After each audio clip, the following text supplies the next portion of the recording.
students, in this video we are going to learn about complex number. Before we get into complex number, we will just introduce the concept how complex number came into existence.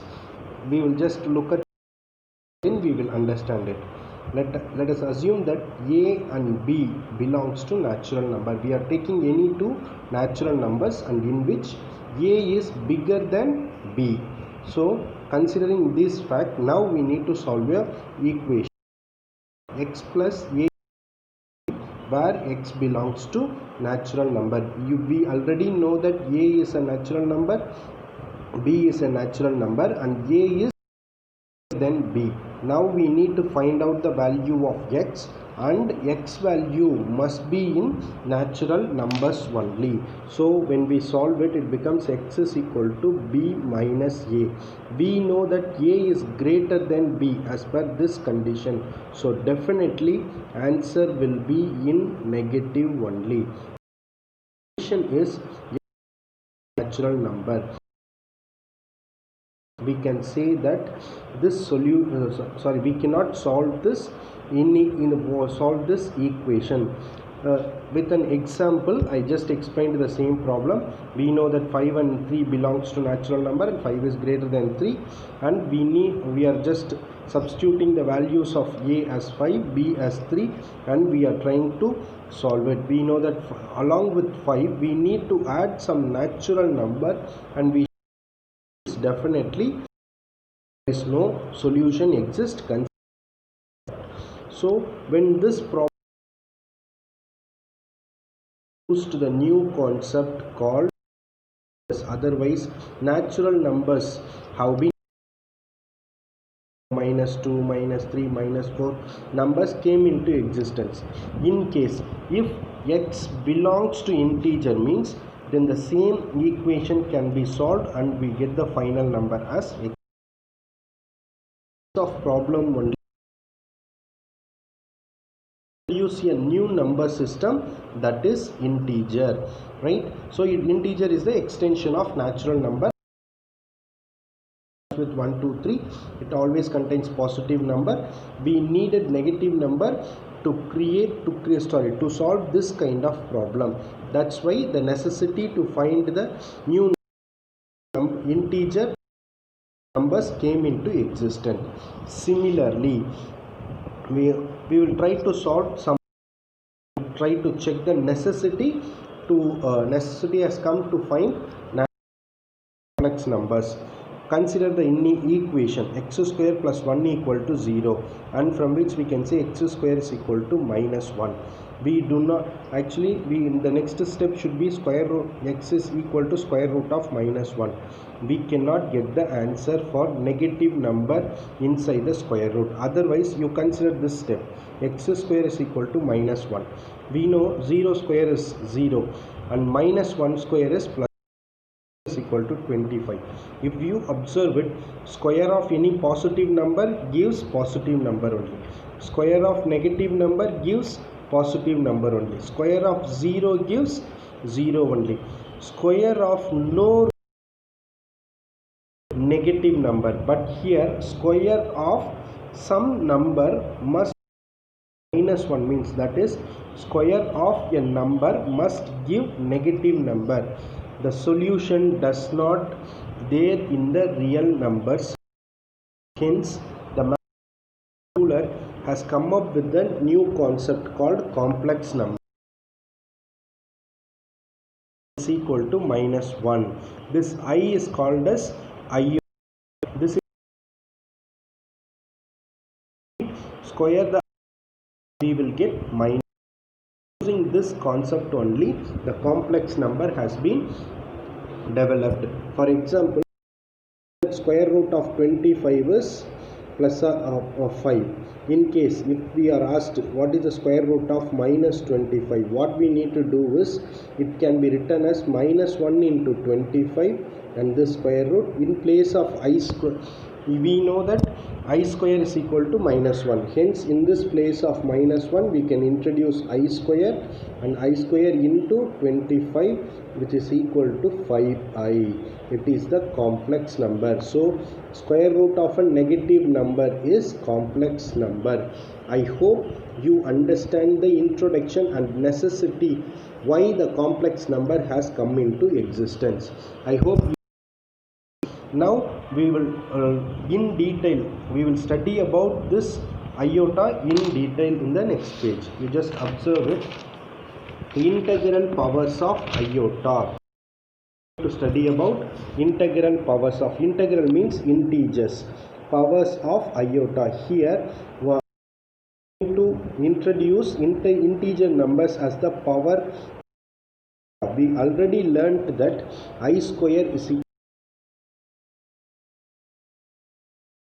means taking square root on both sides with root of minus 1. Hence, I power 1 is, we know that I square is equal to minus 1. Now, u and I cube, as you know very well, it can be written as I square into I power 1. And in place of I square, we know we can substitute minus 1. So, minus 1 into I gives us minus. So, I minus 1 into I gives us minus I. Hence, I cube is minus I. Next, we need to find out I power 4. We know that I power 4 can be written as I square into I. In place of I square, we can substitute minus 1. And again, minus 1 into minus 1 will give us plus 1, right? I hope now you understand. I power 1 is square root of minus 1, I square is minus 1, I cube is minus I, and I power 4 is plus 1. You must remember all these value. It will be very helpful to solve problems. I hope you understand this. Now we have seen, we are learning about integral powers of iota. Now we are going to extend these values. For example, we are going to calculate. We are going to split this I power 4 plus 1, which is I power 4 into I, which is equal to 1 into I equal to I. Whenever we have integer value, positive integer value, which is greater than 4 means we will try to convert this in terms of 4. For example, I power 6 can be written as I power 4 plus I power 2. You may think we can write this as I power 3 plus 3 also. But if you write I power 4, we will get the numerical value 1. It will be helpful for us to solve the problem. In case if you write I cube plus I cube means, I power 3 plus 3 means, again you will into minus I, again you will convert that in, you will get in terms of I, and then you will convert into a numerical value. But if you write this 6 in terms of 4, it will be very easy, because immediately we will get numerical value. That's why we are writing like this. And then we are applying the same concept for I power 7. I power 7 can be written as I power 4 plus 3. I power 4 value is 1 into I cube. We know already I cube value is minus I. So this value, and I power 8 again can be written as I power 4 plus 4. So I power 4 into I power 4, which is equal to 1. 1 into 1, which is equal to 1. In this way we can proceed. So whatever the positive integer we have as power in iota, we will try to write it in terms of 4. In case when we have I power 198, how it can be calculated? We know that it has to be written in the form of 4.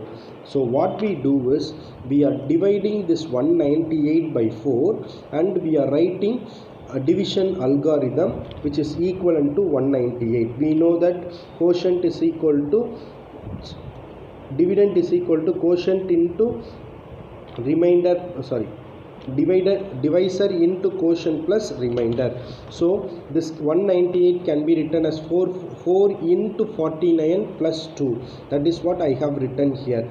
We know that using exponential formula, we can write this as I power 4 to the power of 49 into I square. We know that I power 4 value is 1. 1 power anything is 1 and I square value is minus 1. So we got the final answer is minus 1. Hence when we have number which is greater than 4, it is always advisable to write in terms of 4. Actually here also what we have done is we have applied division algorithm only. You just check it.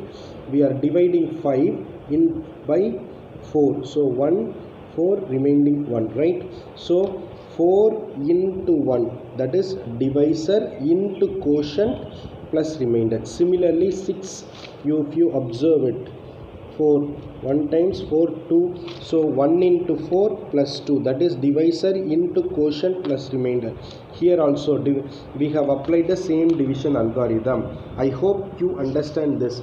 Now we will solve one more problem, that is I power 199. Whenever we have positive integer greater than 4, as I power of I means, it is advisable to divide that power by 4 and express it in division algorithm form. So we are dividing 199 by 4, we are getting this value. So divisor into quotient plus remainder gives us this 199. We know that based using exponential form, we can convert this I power 4 to the power of 49 into I cube. We know I power 4 is 1, 1 power 49 is 1 into I cube value we already calculated minus I. Hence we are substituting it, so we will get this. So whatever we learned in integrals powers of iota, I am going to give the summary of it. Here we have seen only positive integers as the powers, so we are going to give the summary of positive integral powers of iota. In order to compute I power n for n greater than 4 means, we divide the n by 4 and obtain the remainder r, and let m be the quotient when n is divided by 4. Then we know that the power n is divided by 4, quotient is m and remainder r. We know that r value should be less than or equal to 4, that is divisor. So now it can be substituted in this equation. I power n can be written as I power 4m plus r, and it can be again rewritten as I power 4 whole power m into I power r. We know that I power 4 is 1 power m into I power r. So 1 into anything is 1, 1 into r, I power r is I power r. So what they try to say is, if we are given a number which is greater than 4 means, in case if we want to find out I power 197 means, just divide 197 by 4, we are getting this 7 9 36 remaining 1.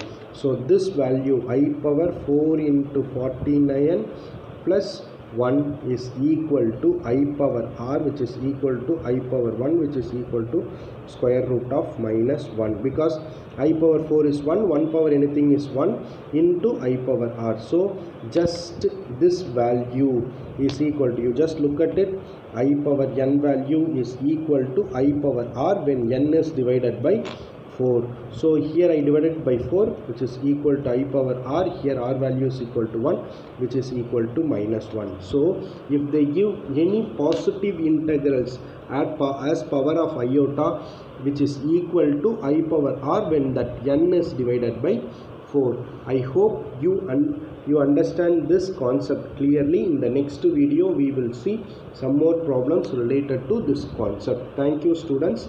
Thanks for your cooperation.